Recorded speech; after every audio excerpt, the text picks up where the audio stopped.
Listening এর মধ্যে বেশিরভাগ মানুষ সমস্যা পড়ে হলো আপনার এমসিকিউ নিয়ে। কারণ কি আপনি অন্যান্য যে কোয়েশ্চেন টাইপ আছে সেগুলায় যেমন অনেক সময় টিপস এবং ট্রিক্স কাজে লাগে, কিন্তু আপনার যদি লিসনিং স্কিল খারাপ হয় বা আপনি যদি নাই বুঝেন যে অডিওতে কি চলতেছে বা কি বলতেছে, তাহলে কিন্তু আপনি এমসিকিউতে ভালো করতে পারবেন না। এবং আপনি এই এমসিকিউতে খারাপ করার কারণে কিন্তু আপনার যে কাঙ্ক্ষিত যে ব্যান্ড স্কোর আছে অথবা আপনি লিসেনিং এর যেই স্কোর চাইতেছেন সেটা কিন্তু আপনি পাইতেছেন না। তো আজকে আমরা আলোচনা করবো হলো যে এমসিকিউতে কিভাবে ডেভেলপ করা যায় বা আপনি কিভাবে সবগুলো এমসিকিউ ঠিকভাবে দিয়ে আসতে পারেন। ঠিক আছে, এর জন্য অবশ্যই আপনার ইফেক্টিভ কিছু অ্যাপ্রোচ ফলো করা লাগবে। তো চলো আজকে আমরা ওইটা নিয়ে আলোচনা করি যে কি কি আমাদের করা উচিত এমসিকিউতে ভালো করার জন্য। তো ভাই প্রথমত একটা কথা যে আপনার কিন্তু লিসনিং স্কিল ভালো হইতে হবে।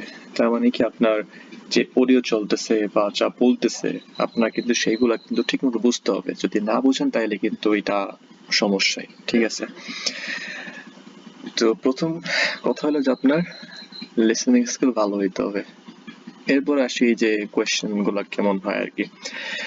তো আমরা দেখতে পাইতেছি কি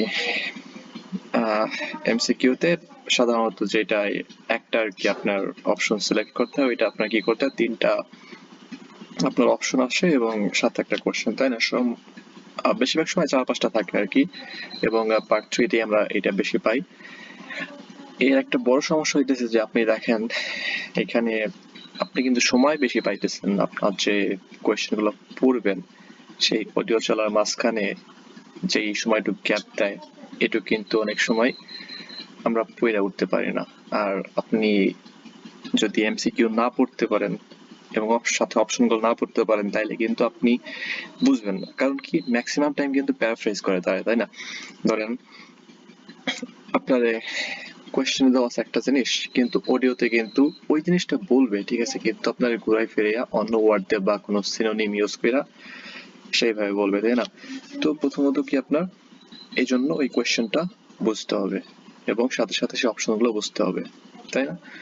তো আমরা কি করতে পারি এই ক্ষেত্রে আমরা করতে পারি কি যে আপনার যখন এই এমসিকিউর আগের সেকশনটা আছে, ধরি আমরা সেকশন 2 পর 3 তে আছে হলো এমসিকিউ, তো সেকশন 2 শেষ হওয়ার সাথে সাথে আপনারা যখন 30 সেকেন্ড টাইম দিবে আপনার সেই কোয়েশ্চেনগুলো চেক করার জন্য অথবা আপনি যে অ্যান্সার লিখছেন সেগুলো চেক করার জন্য, ওই 30 সেকেন্ড সময়টা আপনি ওইখানে ব্যয় না করে আপনি করেন কি এইখানে কোয়েশ্চেনগুলো ঠিকমতো পড়েন এবং পড়া ভালো মতো বুঝেন। ঠিক আছে, তাইলে কিন্তু আপনার জন্য এটা অনেক বেশি ইজি হবে। আপনি সবগুলো কোয়েশ্চেন পড়ে বুঝতে পারছেন এবং আপনি যদি বুঝতে পারেন তাইলে যে অডিও চলতেছে আপনি কিন্তু সহজেই ধরতে পারবেন। ঠিক আছে, তো এই জন্য বলবো কি আপনি এইখানে একটু বেশি সময় দেন। মানে ওই যে অ্যান্সার চেক করতে 30 সেকেন্ড দেয়, সেই 30 সেকেন্ড অ্যান্সার চেক না করে আপনি এই কোয়েশ্চেনগুলো পড়েন। ঠিক আছে, এরপর আরেকটা জিনিস গুরুত্বপূর্ণ যে অনেক সময় আমরা করি কি যে অডিও চলতেছে, এরপরে একটা দেখা যায় অপশনের সাথে একটা ম্যাচ করছে বা অপশনের সাথে রিলেটেড, ঠিক আছে, একটা জিনিস বলছে, আমরা হুট করে ভাবি কি আসছে ওইটি আনসার, যেহেতু এটা বলছে তেমন ওইটি আনসার, কিন্তু এইটা কিন্তু বড় একটা ট্রাপ। ঠিক আছে, কারণ কি দেখেন এমসিকিউ তো হয় কি আপনার মোটামুটি সব অপশন গুলো বইলে দেয় তারা অডিওতে, কিন্তু কারেক্ট কিন্তু একটাই, তাই না? অন্যান্য গুলা কি বলে কিন্তু ওইগুলা ঠিক না। হয়তো কি পয়লা বলে আচ্ছা ঠিক আছে এইটা হয়েছে, পরবর্তীতে এইটা হয়েছে, তাই না? অপশন কিন্তু হইতে পারে কি আপনার যে উত্তর বা অ্যান্সার সেটা কিন্তু একেবারে লাস্টেও থাকতে পারে। এই জন্য কি আমরা প্রথমেই শুই না, আমরা ওইটি আমরা দাগাবো না বা ওইটি আমরা ধরেন ওইটি আমরা রাইট অপশন হিসেবে দেব না। আমার কিন্তু পুরোটা শুনতে হবে, তাই না? একটা যে কোয়েশ্চেন আছে ওই কোয়েশ্চেনের যে অপশন গুলো আছে বা ওই কোয়েশ্চেন সম্পর্কে যতক্ষণ বলতেছে আমার পুরোটা শুনতে হবে, না শুনলে কিন্তু সমস্যা হয়ে যেতে পারে।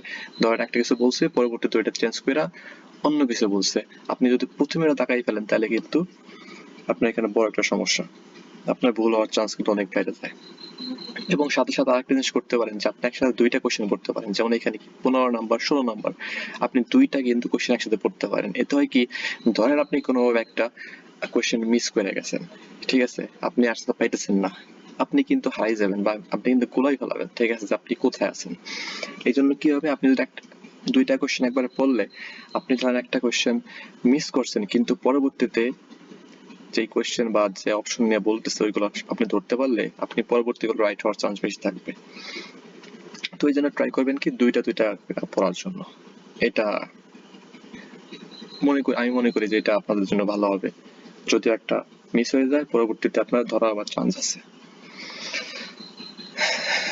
আর লাস্ট আর একটা কথা বলবো যে আপনার কিন্তু এমসিকিউতে অনেক বেশি ডিস্ট্রাক্টর ইউজ করে, যেটা একটু বললাম।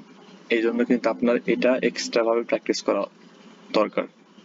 আপনি শুধু যখন পড়বেন এই এমসিকিউর জন্য একটা আলাদা টাইম দেবেন, মানে এই এমসিকিউ নিয়ে আলাদাভাবে আপনি যতগুলা 5 থেকে 7টা আপনি যে টেস্ট পেপার আছে ওইগুলো সলভ করবেন। এতে হবে কি আপনার যে স্কিল আছে অথবা যে আপনি এমসিকিউর জন্য সলভ করতে যে স্কিলগুলো দরকার সেগুলো আস্তে আস্তে আপনি ডেভেলপ হবে এবং আপনি বুঝতে পারবেন যে ঠিক আছে এইগুলা কেমনে আপনার সলভ করে, এবং আপনি এর একটা প্যাটার্ন ধরতে পারবেন। ঠিক আছে, আপনি বুঝতে পারবেন যে আচ্ছা আমার এটা করা উচিত বা আমার পুরোটা শোনা উচিত। ঠিক আছে, আপনি বিভিন্ন এটার যে বিভিন্ন স্কিল আছে বা দরকার এগুলো সলভ করার জন্য আপনার কিন্তু ডেভেলপ হবে। এবং আমি যেই কথাগুলো বললাম এগুলা ফলো করেন তাইলে অবশ্যই ভালো কাজে দেবে। হয়তো হইতে পারে যে আপনার ঠিক আছে প্রথমবার মাত্র একটা হয়েছে, কোনো ব্যাপার না, আপনি ট্রাই করেন পরবর্তীতে একটা করে বাড়ুক ভাই, একটা করে বাড়লো তো মানে 5বার না 10বার ট্রাই করেন, তখন তো 5টা মধ্যে 5টা হওয়ার সম্ভাবনা আছে, তাই না? 5টা না হোক 4টা হোক, তাও কিন্তু আপনি কিন্তু অনেক বেশি আগে থাকবেন অন্যান্য যে ক্যান্ডিডেট আছে, বা আপনার যে স্কোর পাওয়ার ক্ষেত্রে কিন্তু 4টাও কিন্তু ভালোই, তাই না? সব না হোক একটা ভুল হইলো, ঠিক আছে, আপনার কিন্তু বেশি তেমন ক্ষতি হবে না। আর আপনি যদি ঠিক মতো এইগুলো ফলো করতে পারেন তাহলে আপনার আশা করি সবগুলোই হবে। তো আপনার বেশি বেশি প্র্যাকটিস করতে হবে এবং যে কথাগুলো বললাম এগুলো শুনতে হবে। প্রথমত আপনার লিসেনিং স্কিল ডেভেলপ করতে হবে অবশ্যই বিভিন্ন লিসেনিং বা অডিও শোনার মাধ্যমে। দ্বিতীয়ত আপনার কোয়েশ্চেন গুলো পড়ার জন্য ঠিকভাবে বা বেশি সময় নিয়ে আপনার কোয়েশ্চেন গুলো পড়তে হবে এবং বুঝতে হবে। এবং সাথে সাথে লাস্ট যে বলবো যে বিভিন্ন ধরনের ডিস্ট্রাক্টর ইউজ করে তারা, তো এগুলো সম্পর্কে সাবধান।